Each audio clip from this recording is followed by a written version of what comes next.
Fala pessoal, sejam bem-vindos a mais uma aula aqui no canal da Pythonando e hoje nós vamos para a terceira aula do Guia Completo de Orientação a Objetos com Python. Na aula de hoje nós vamos falar sobre herança, um conceito muito importante para você que quer dominar a orientação a objetos, seja na linguagem Python ou qualquer outra linguagem. Então vamos partir do último projetinho que a gente fez aqui, do último, entre aspas, exercício, onde nós criamos uma classe usuário. Eu vou apagar esse atributo aqui de classe, que nós não vamos utilizar mais ele. Eu tenho o método init, eu tenho esses dois métodos, que são métodos de classe e métodos estáticos, que nós não vamos utilizar por enquanto, ok? Então, vou deixar apenas esse método init. Esse método init, eu vou simplesmente apagar aqui e deixar um PES aqui. E apagar isso daqui. Vamos deixar dessa forma por enquanto. Vamos pensar o que é uma herança e quando utilizar uma herança antes da gente partir direto para o código, porque isso é muito importante. Caio, o que é uma herança? Quando que nós vamos utilizá-la? A herança nada mais é quando eu tenho duas ou mais classes. Aqui eu vou falar somente duas, porque eu não vou entrar em casos de heranças múltiplas aqui nessa aula, isso eu vou deixar para as próximas aulas, ok? Então vamos pensar nessa aula somente em duas classes, onde eu tenho duas classes e uma dessas classes é o que a outra classe é. Caio ficou confuso aqui. Imagina assim, eu tenho lá uma classe chamada secretária e eu tenho uma classe chamada pessoa. Neste caso, eu vou me perguntar, a classe secretária é uma pessoa? Toda secretária é uma pessoa? Se sim, neste caso eu posso falar que secretária herda de pessoa. Caio, mas me explica qual que é o porquê disso. Imagina assim, imagina que você está fazendo um sistema onde você tem lá a secretária, onde você tem o vendedor, onde você tem várias profissões ali dentro da empresa. Só que todas essas profissões vão ter alguns atributos e métodos em comum. Caio, me dá um exemplo. Imagina assim, tanto a secretária quanto o vendedor ou qualquer outra profissão, essas pessoas vão ter, por exemplo, o atributo CPF. Então, esses métodos vão se repetir para todas essas pessoas. Então, eu vou ter que reescrever o CPF lá na secretária, aí na classe do vendedor eu escrevo o CPF, etc. Então, eu não preciso. O que eu faço? Eu crio uma classe base, uma classe que vai servir de modelo para as outras. Ou seja, tanto a secretária, quanto o vendedor, quanto o gerente, etc., vão ter tudo aquilo na qual a classe pessoa tem. Então, aqui, por exemplo, eu tenho a classe usuário. Eu vou criar, além da classe usuário, a classe pessoa. Essa classe pessoa, ela tem o atributo, por exemplo, def. O que toda pessoa faz? Por exemplo, vamos pensar nesse caso lá de um sistema aqui. Vamos pensar no caso da secretária, do vendedor. O que todas essas pessoas fazem?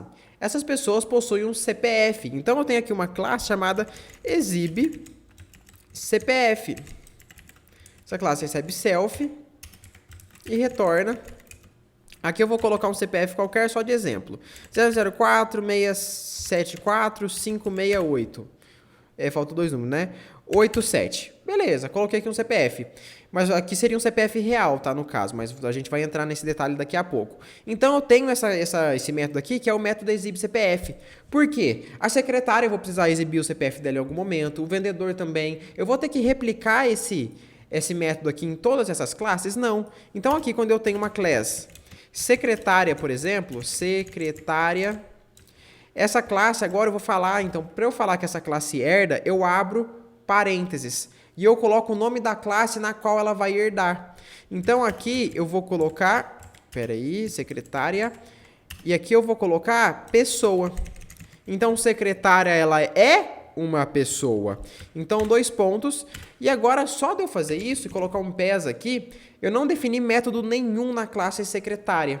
Mas a classe secretária possui um método exibe CPF, porque ela é uma pessoa. Então, as instâncias da classe secretária vai poder chamar esse método. Caio, prova para mim. Mas é claro, vou criar aqui S1, secretária 1, é igual a uma instância de secretária. Ok. Agora, eu posso fazer S1 ponto exibe CPF, abro parênteses. Se eu rodar esse código, teoricamente não vai acontecer nada. É .py, porque esse método não printa nada na tela. Mas se eu der um print aqui, ó, print de S1 exibe CPF, a gente vai ter certeza absoluta que o nosso código rodou. Mas, Caio, você não tem esse método na classe secretária? Sim, mas eu falei que secretária herdou da classe pessoa. Agora, por exemplo, quando eu fosse criar a classe vendedor, class vendedor, eu herdaria de pessoa, colocaria apenas o PES aqui, e quando eu tivesse lá o V1 é igual a uma instância de vendedor, eu poderia da mesma forma chamar v1.exibCPF, o próprio VS Code já mostrou aqui para mim. Então eu escrevi uma única vez o método exibCPF e utilizei em duas classes diferentes, na classe secretária e na classe vendedor. Isso daqui funcionaria para atributos também. Vamos entrar agora no método construtor. Você vai me falar, Caio, aqui tem um problema, vamos lá. Eu vou criar aqui o método construtor agora, chamado def dunder init. Desculpa aí, pessoal, pela tosse. Eu não vou utilizar type hints aqui não, definir tipos de dados nem saída de funções, mas vamos lá. Então, esse método init, eu vou falar aqui, ele vai dar um print em teste. Caio, quando eu faço uma instância de secretária e vendedor, esse método init será chamado? Sim, porque lembra para vocês que eu falei que o método init é quando a gente instancia uma classe, esse método ele é chamado? Então, se tanto secretária e vendedor é uma pessoa, secretária e vendedor possuem o método init. Então, quando eu crio uma instância de secretária e de vendedor, esse código será executado, que é um print de teste. Então, vamos rodar o nosso código aqui e ver o que vai acontecer. Quando eu rodo meu código, ele printa teste duas vezes, na primeira instância de secretária e na primeira instância de vendedor, ok? Então, esse método init foi feito com sucesso. Eu poderia aqui, por exemplo, então falar o que a pessoa recebe. Pessoa recebe um CPF, pessoa recebe também uma altura, tudo isso aqui tem. Tanto a secretária quanto o vendedor tem um CPF e tem uma altura. Aí eu poderia fazer self.cpf é igual a CPF e self.altura é igual a altura, que eu estou transformando isso aqui em atributos de instância. Perfeito, fiz isso. Agora, se eu tentar rodar meu código, vai dar erro, porque eu não passei esses valores. Vou passar o nome aqui também, né? Nome para ficar legal, nome, vírgula. Então, a secretária é a Maria, o CPF é um número qualquer, e a altura 173 centímetros. Vendedor vai ser a Roberta, CPF, esse CPF aqui, e a altura vai ser 167 centímetros. Perfeito. Fiz isso, vai funcionar? Vai, funcionou. Então, aqui dentro de V1, eu posso acessar CPF ou posso acessar V1.altura. Isso daqui funciona tranquilamente. Mas agora você vai me falar, mas Caio, agora a secretária e o vendedor tem coisas que são específicas da secretária. Nossa, que susto, pessoal. Que susto que eu levei agora. Mas vamos continuar aqui. A secretária e o vendedor, eles vão ter valores que são específicos da secretária e do vendedor. Então, não são valores em comum, como, por exemplo, o nome, o CPF e a altura. Tanto a secretária e o vendedor, eles se compartilham desses valores. Mas vamos supor, no caso aqui, deixa eu pensar. A secretária, ela vai ter o ID da secretária. O vendedor vai ter a quantidade de vendas que ele fez, por exemplo. Então, são coisas que um tem, mas o outro não. Então, como que eu faria isso? Falar, Caio, simples. Aqui na secretária você vem e cria o método init da secretária. Def dunder init. Dunder. Aí você recebe self lá, tranquilo. Agora você recebe, por exemplo, ID secretaria, que essa pessoa trabalha. Estou inventando aqui alguma coisa. Você faz lá self.id underline secretaria é igual a id underline secretaria. Tranquilo. Será que vai funcionar quando eu rodar esse meu código? Rodei o meu código. Opa, deu um erro aqui. Que erro que deu? Vamos pensar, pessoal. Deixa eu só apagar essa instância aqui por enquanto. Pensa comigo, ó. Quando eu tenho esse método aqui, pessoal, eu reescrevi esse método. Quando eu tenho uma herança e ela vai procurar pelos métodos, ela faz da seguinte forma. Eu tenho lá o método init. Então, sempre que eu instancio uma classe, ela vai procurar pelo método init. Isso poderia ser se eu tivesse um método, se eu estivesse chamando s1.meumétodo. Meu método. Seria método seria da mesma forma, ok? Do que eu vou explicar aqui agora. Então, a primeira coisa onde o interpretador Python vai procurar por um método é na própria classe, na classe secretaria. Na classe secretária, secretária, existe o método dunder init? Sim. Então, executa esse método. E esse método ele recebe um parâmetro e não 3. Por isso que deu erro. Eu estou passando 3 parâmetros aqui. Então, ele nem executa esse método, porque ele já encontrou um método aqui no secretaria. Mas vamos pensar no vendedor. Quando eu chamo aqui o vendedor, eu faço uma instância de vendedor, vai procurar. Dentro de vendedor, existe uma instância do método do underinit? Não. Então, o que o interpretador Python faz? Ele passa para a classe na qual o vendedor herda, que é a classe pessoa. Pessoa, existe um método init? Sim. Então, este método será executado. Então, é isso que aconteceu aqui. Então, o que eu tenho que fazer? Eu tenho que fazer da seguinte forma. Eu posso receber aqui, neste underinit aqui, eu vou receber tanto o nome agora, o CPF e a altura. Só, eu não vou processar o nome, CPF e altura dentro desse método init. Porque quem faz isso, aqui eu esqueci de dar um self.nome é igual a nome. Quem faz isso é um método init lá da classe pessoa. Que aqui nesse caso a gente não valida CPF, não valida altura, não valida nome, a gente não valida nada. A gente só pega isso aqui e atribui para dentro de um self, ok? Mas imagina que houvesse uma validação aqui de CPF, de altura, de nome, etc. Nós não vamos fazer essas validações aqui dentro do método init de secretária. Estou confundindo secretaria com secretária. De secretária. Por que não? Porque esse método vai tratar apenas as coisas exclusivas da secretária. Então, o que nós temos que fazer? Eu posso acessar a classe super, que é a classe pai. Então, aqui nós temos que considerar a classe na qual é herdada é a classe pai. A classe que herda de uma outra classe é a classe filha. Então, eu posso acessar um método da classe pai através do super. O super, ele representa a classe pai. Então, se eu tenho a representação, uma referência da classe pai, eu posso acessar aqueles métodos. Então, eu posso dar um ponto underinit.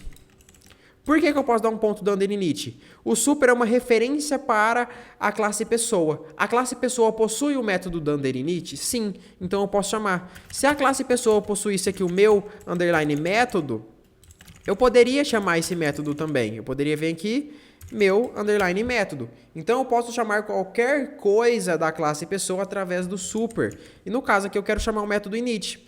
Então, dentro desse método init agora, eu passo o nome, o CPF e a altura que eu recebi nessa instância. Por quê? Eu envio para esse método init agora fazer o processamento. Então, aqui eu vou enviar. Vamos lá. O nome, o CPF e a altura. Então, agora aqui eu tenho que receber 4 parâmetros. O ID da secretaria, o nome, o CPF e a altura. Vamos passar aqui um ID qualquer, então. Vírgula, ID 2. Quando eu rodar esse código agora, ele não me dá mais erro. Qual que é a ordem do que está sendo processado aqui? Quando eu crio essa instância, ele vai chamar esse método do underinit aqui. Porque é o método da secretária.